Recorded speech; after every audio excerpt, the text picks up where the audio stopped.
श्री स्वामी समर्थ मैत्रिणींनो, welcome to graceful corner. आजचा vlog आहे दुर्गाष्टमी दिवशीचा, म्हणजे की नवरात्रीतील 9वी माळ। तर आजच्या व्लॉगमध्ये मी कन्यापूजनाचा माझा व्हिडिओ शेअर करते। तर आज 9वी माळ असल्यामुळे मी आज कडकण्यांचा नैवेद्य देवीला दाखवलेला आहे आणि तसंच कन्याभोजन होतं, त्यामुळे कन्याभोजनाचा पण जो नैवेद्य आहे तो मी देवीला दाखवून घेतलेला आहे। तर आता इथं मी सुरुवात करते कन्याभोजनाच्या स्वयंपाकाला। तर सर्वप्रथम मी जिरा राईस करते। त्यासाठी मी एका कुकरमध्ये तेल गरम करून घेतले, त्यामध्ये आता जिरा टाकलेला आहे। जिरं चांगलं तडकल्यानंतर त्याच्यामध्ये मी आता काही तांदूळ धुवून भिजत ठेवले होते, तर ते तांदूळ टाकून घेते। थोडंसं चवीप्रमाणे मीठ आणि त्यामध्ये पाणी घालून आपण जसं नेहमीसारखं जिरा राईस करतो त्या प्रकारे मी आता जिरा राईससाठी पाणी घालून याला कुकर बंद करून ठेवत आहे।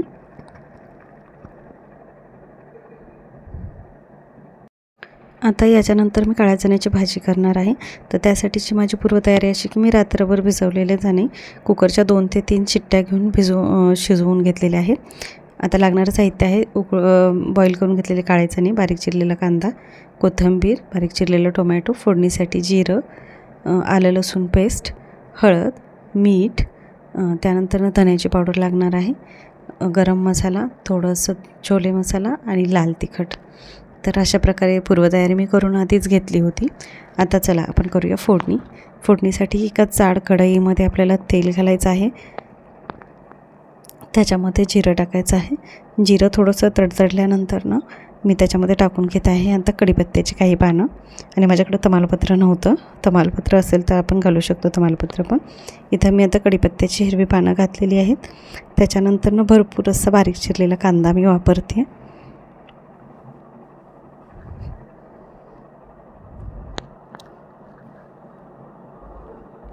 कांदा लवकर परतण्यासाठी थोडंसं मीठ घालून कांदा परतून घ्यायचा आहे, आणि त्याच्यानंतर लगेचच आपण त्याच्यामध्ये थोडंसं कांदा तळून झाला की भरपूर असं बारीक चिरलेलं टोमॅटो ॲड करून घेतो आहे। हे दोन्ही चांगलं सॉटे करून घ्यायचं आहे।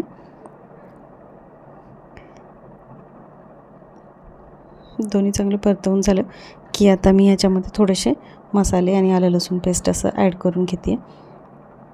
त्यात आलं लसूण पेस्ट टाकली आहे, त्याचा थोडासा कच्चा वास निघून जाईपर्यंत ते परतवून घ्यायचे। त्याच्यामध्ये आपल्याला आता एक एक करून असे मसाले ॲड करून घ्यायचे आहेत।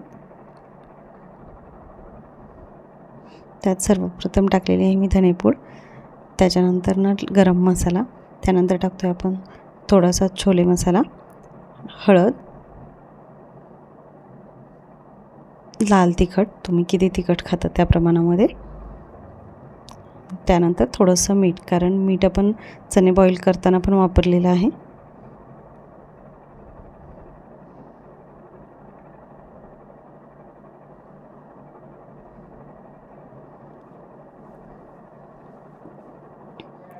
आणि आपल्याला या ग्रेव्हीसाठी पाणी वापरताना ते थोडंसं गरम करून वापरायचं आहे। आता हे चांगले मसाले आणि कांदा आणि टोमॅटो परतवून झाल्यानंतर आपण त्याच्यामध्ये हे शिजवून घेतलेले चणे टाकलेले आहेत, आणि आता वरतून आपण थोडंसं गरम पाणी टाकतो आहे। आता याला छानसं झाकण घालून एक उकळी घ्यायची आहे काढून।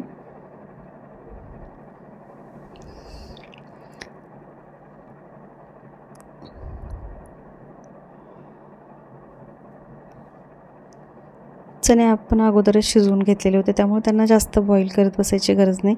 साधारण 1-2 वेळात वाफ काढून घेतली 5-5 मिनिटाची, तर ही भाजी लगेच तयार होते।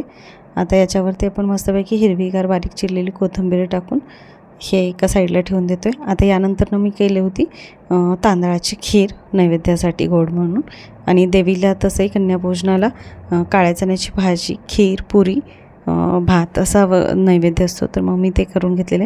आता इथं मी त्यासाठी अगोदरच तांदूळ भिजत घातले होते, ते तांदूळ वाटून घेतलेत। तोपर्यंत कढईत मी चांगलं दूध गरम करून घेतलं होतं, त्याच्यामध्ये आता मी हे वाटून घेतलेले तांदूळ टाकलेले, त्यांनी अशी थोडीशी जाडसर होईपर्यंत हे सातत्यानं हलवत ढवळत अशी खीर बनवून घ्यायची। आता मी खीरीत टाकण्यासाठी काही ड्रायफ्रूट्स अगोदरच कट करून ठेवले होते। आता छोट्या तडक्या पॅनमध्ये मी तूप घालून त्याच्यामध्ये हे ड्रायफ्रूट्स थोडेसे तळून घेत आहे।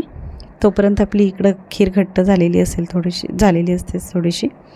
मग यामध्ये आता आपल्याला टाकून घ्यायचे आहेत हे तुपामध्ये तळून घेतलेले ड्रायफ्रूट्स। बघा, बघू शकता अशा पद्धतीने मी ह्याच्यामध्ये तुपात तळलेले ड्रायफ्रूट्स टाकून घेते. परत एकदा छान असं मिश्रण ढवळून घेतलेलं आहे. वरून थोडीशी साखर घालून घेतलेली आहे आणि छान अशी जाडसर खीर झाली की त्यानंतर मी वरून विलायचीची पावडर टाकली आणि अशा प्रकारे मी माझी तांदळाची खीर नैवेद्यासाठी तयार करून झालेली आहे. आता फक्त लाटाच्या राहिल्या होत्या पुऱ्या. मग त्यासाठी मी कणिक आधीच मळून ठेवली होती. मग आता या करकेपासून छोटे छोटे गोळे बनवून मी माझ्या पुऱ्या बनवून घेतलेल्या आहेत आणि या पुऱ्या आता मीडियम फ्लेमवरती मी तळून घेत आहे. अशा प्रकारे आजच्या नैवेद्याची माझी सगळी तयारी झालेली आहे. काळ्या चण्याची भाजी, पुरी, खीर आणि जिरा राईस असा मेन्यू होता माझा नैवेद्यासाठीचा. आणि आता इकडे मी तयारी केलेली आहे कन्यापूजनासाठी, जिथून घरामध्ये माझ्या कन्या येणार आहेत नवदुर्गांच्या रूपाने. तर त्यांच्यासाठी मी असं पाट घालून पाय धुण्यासाठी आसन वगैरे ठेवलेलं आहे. या काही वस्तू आहेत ज्या मला त्यांना गिफ्ट म्हणून द्यायच्या आहे. खरं तर मला 9 कुमारिका घालायच्या होत्या, पण मला ऐन वेळेला 7च कुमारिका मिळाल्या. मग मी त्यांचे आल्यानंतर पहिल्यांदा दरवाजातच पाय धुवून त्यांना आलत्याच्या साह्याने त्यांच्या पायावरती असे टिपके काढून घेतले. स्वास्तिक काढणं मला बरोबर नाही वाटलं म्हणून मग मी असं म्हणजे टिपके काढलेत. आणि अशाच प्रकारे कन्या रूपातील माझ्या नवदुर्गांचं मी यथासांग पूजा केली. आणि या पूजेनंतर मग मी या कुमारिकांना देवी समजून जेवू घातलं आणि ज्या काही मला यावर्षीसाठी पॉसिबल झालेल्या छोट्या मोठ्या गिफ्ट वस्तू होत्या मी त्या दिल्या. आणि अशा प्रकारे माझ्या घरी कन्यापूजन पार पडलं. तुम्हाला जर हा व्हिडिओ आवडला असेल तर नक्की लाईक करा, शेअर करा आणि माझ्या चॅनलवर नवीन असेल तर माझ्या चॅनलला सबस्क्राईब करा. परत एकदा भेटूया अशाच एका इंटरेस्टिंग व्लॉगसोबत. व्हिडिओ पूर्ण पाहिल्याबद्दल धन्यवाद. भेटूया पुन्हा एकदा नवीन व्लॉगसोबत.